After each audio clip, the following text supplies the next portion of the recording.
Hey there guys, and welcome back. On this week's show, we're going to be talking about racking.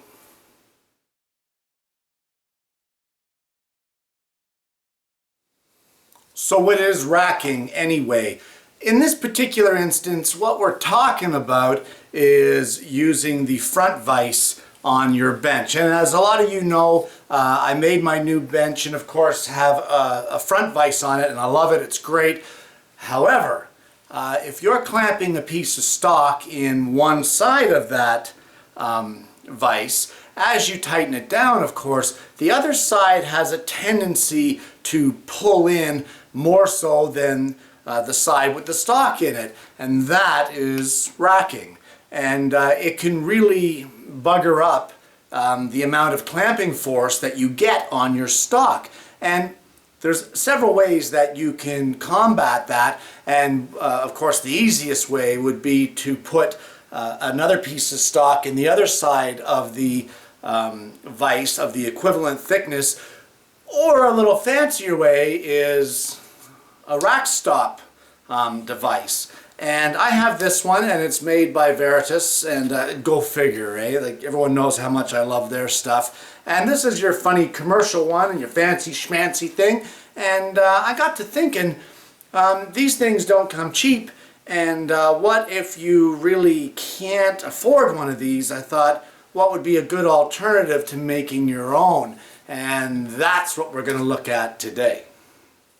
So the main bit of material that we're going to need to make one of these is 1/8 inch hardboard. And of course, this is the piece that was left over from last week's vacuum accessory project. Manly project.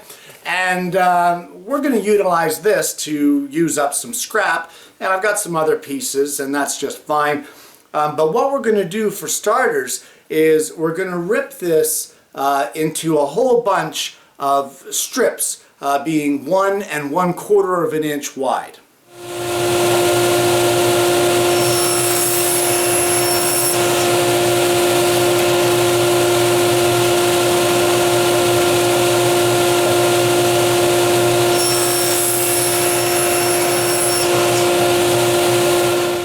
Well, once you get the 1 1/4 strips cut, now you want to cut them to length. And in this particular instance, I'm going to cut them 5.5 inches long. So I have enough here to end up with 45 pieces. So all in all, we're going to have 45 pieces of 1/8 thick hardboard that are 1 1/4 wide and 5.5 inches long.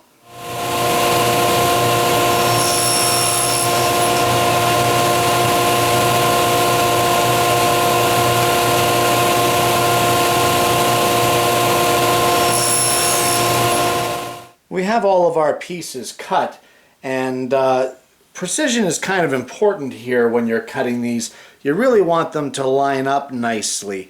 I know that that bottom one there isn't lined up, but it's in too far on this side and out too far on that side. But you can see that these are all nice even cuts. But now we need to mark for the holes that we're going to drill. So what we're going to do is, because they're 1 1/4 wide, we're going to put a line at 5/8 of an inch, and that will be the center, and then we're going to come in and put a cross intersecting line at 5/8 of an inch, and that didn't mark very well. Someone broke their pencil. So yeah, the intersecting line at 5/8 of an inch, and it'll be something like this. Now we only need to mark the 1. From here now, we're going to take this over to the drill press, and we're going to set this up for repetitive drilling. Now, I'm sure that I've shown you this on another show, how to set up your drill press for repetitive drilling, but I'm going to show you again just so that we're all on the same page. A brad point drill bit is the easiest to set it up with, but what we're going to do is bring your drill bit down until it pierces the center of your cross lines here. And once you've got it in that position, you want to slide your fence up just gently up to your workpiece. And once you get it slid up there, like that. You want to tighten it down so that it's not going to move on you. Now that, of course, is going to give us our repetitive center mark on our 1¼ side. But now what we need is our depth into our piece. And for that, of course, we're just going to get a little piece of oak here. It's just a scrap piece, holding it in place up against the edge of our 1/8 MDF. And then we're just going to clamp that in place against the fence. And if you guys don't have a drill press fence, it may be something that you may want to look into to building, because it really goes a long way to helping out on a project like this. And there we go. And then at this point, of course, no matter how many times we slide it to the fence and into the stop, we're going to get the same hole drilled.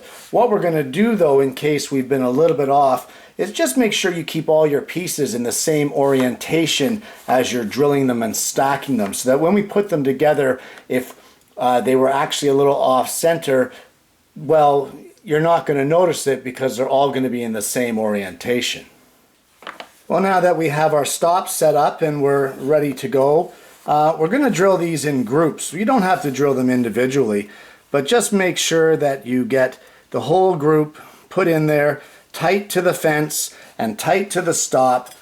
Hold it firmly in place, and then you can go ahead and drill this group of pieces. But you're going to want to make sure that you're holding it firmly so that they're not shifting on you while you're drilling.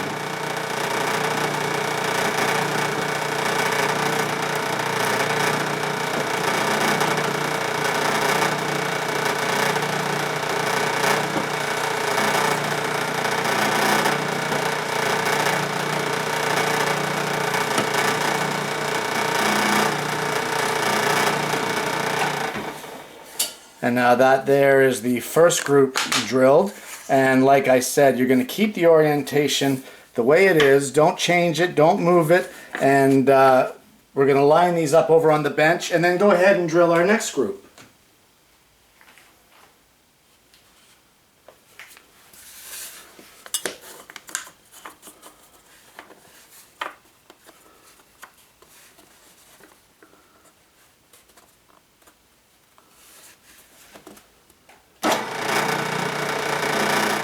Well, the next thing we need to do now, we've got all these holes drilled.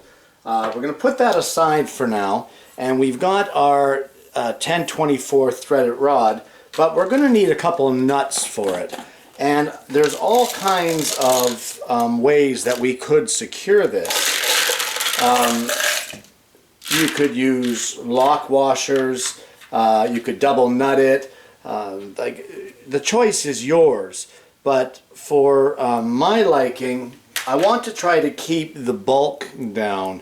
So what I'm going to end up doing is putting one nut with a number 10 washer on it, and I'm going to be using some red Loctite, Loctite or thread locker, the red being a permanent lock, which will keep it from moving. And as well, I'm going to peen the end of the rod to keep these nuts from coming off. I don't really want big, bulky double nut on the end and that sort of thing.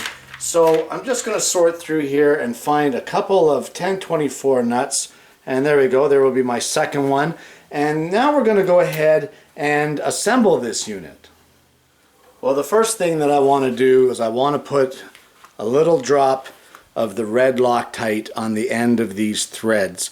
Now, you don't need a lot of this stuff, guys. A little goes a long way. So just one little dot on there, and I don't know if you can see how much I put on there, but it sure isn't much. And then the threads of the nut will wear it, or will spread it through. And that is it right there. Now you can see I've got a little bit of the thread sticking out of the top, and I'm going to have that on there to basically give me something to peen afterwards, because I want to round that over with a hammer so that that nut's not going to come off. Now once I get that done, I'm just going to take one of these number 10 washers and let that slide down There it goes. Oh, stopped. There you go. It's kind of cool. Anyway, we're going to put that all the way down flush to the nut. And once I get that done now, I'm going to go ahead and slide on all of these wooden pieces onto the other end. And I know this is extra long, and don't worry, that's going to get cut. So we're just going to slide them down all the way to the end. And again, you don't have to do them one at a time. If you did your drilling properly, you should be able to do them in groups and just slide them right on and right down to the end. So I'm going to go ahead and slide all these on, and then when I get that done, I will come back and we'll carry on with the next step. We've got all our pieces on the threaded rod, and from here now we're going to put our second number 10 flat washer on the threaded rod, and then we're going to go ahead and spin this other 1032 nut on. And I know that some of you are probably thinking, why don't you cut the rod first? And truth be told, I want to get this to be a tight fit. I don't want to guess and have it a little short or a little on the long side. So I don't mind. I'm not in a hurry. I'll just sit here and spin this on, and once I get it on there, we're going to put a little bit of red Loctite right at the end there, spin it up. Now you don't want to tighten it too tight because you still want to have the flexibility and have it loose enough that these are going to move for you. So I'm going to go ahead and do that, and then we're going to peen the ends of the rod. Well, we've got the nut slid on there with a little bit of red Loctite, just ever so slightly finger tight. We're not cranking on it. We don't want that. We want this to be loose. And I mean, you can cut this with a hacksaw now at this point in time, or whatever you like, but it's only a 1024 rod, so I'm just going to snip it with a pair of pliers, just like that. And from here now, we're going to take it over to the vise. Well, here at the vise, what we're going to do is use the top of this as an anvil. I could have used this back end, but I'm going to use the front anyway. What you want to do is get the threaded rod down on a flat surface, and you want to hit it with a metal hammer, kind of tapping it around side to side like that, and the object is to have the end of that threaded rod mushroom on you, and that will prevent these nuts from ever coming off with repeated use. The Loctite will help them or prevent them from spinning, but should the Loctite fail, the peen will keep them from coming off. So you just want to attack it here with the hammer and just peen the end of it. I mean, it's not a difficult thing to do. So I'll go ahead and I'm going to peen these, and then I'll come back and I'll show you what it looks like. And now we've got this here peened over so that the nut can't come off. It can spin right now because the Loctite is not set yet, but that will set, and then those nuts will not turn. So let's take it over to the vise, being the front vise of the bench, and let's see how this works.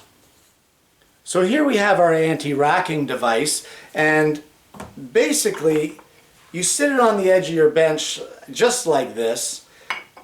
You line up your stock on the side, and then you can shift or pivot these pieces of hardboard until you're left with the thickness. Did you see that? There's the thickness of our board right there. Once you get that thickness of your board, this anti-racking device just sits on your bench like that, with the pieces that you aligned hanging over the one edge. Then when you put this piece into this side to clamp it down, you don't have the problem with racking, because in essence you've created the equivalent thickness on both sides. So this piece is good and sturdy, this piece is good and sturdy, there's no racking, there's no shifting of your vise, and you can go ahead and do your work. Now, of course, this anti-racking device is good up to whatever the thickness is that you've made it. So the wider you make it, of course, the more versatile it is. But I mean, I think this one here is 4 or 5 inches. I got 5 inches. who the heck's going to be clamping more than 5 inches? And if that's the case, hopefully it's a bigger piece than that will not allow racking. But that is the way that it works. And if we wanted to try it with a different piece of wood, just to show you again, so you have your piece, your anti-racking device, you slide it over to get the thickness. This part stays on your bench. This part drops down in your vise, and you can clamp it in with absolutely no racking, and both pieces are dead solid. And there you have it. A rack stop for your front vise. Commercial ones are great. This is great. I like my gadgets. But for you guys out there, I mean, you're talking 20 bucks versus about $2. So what works for you? Only you can decide that. What works for me? I like my gadgets. So anyway, guys, give it a try. It's a cheap alternative, and of course it can go a long way to preventing damage to your vise caused by that racking. So it's much cheaper than having to replace your guide rods, etc. So give it a try. Make yourself a rack stop. Guys, thanks for watching, and we're going to see you again next week with yet another woodworking video.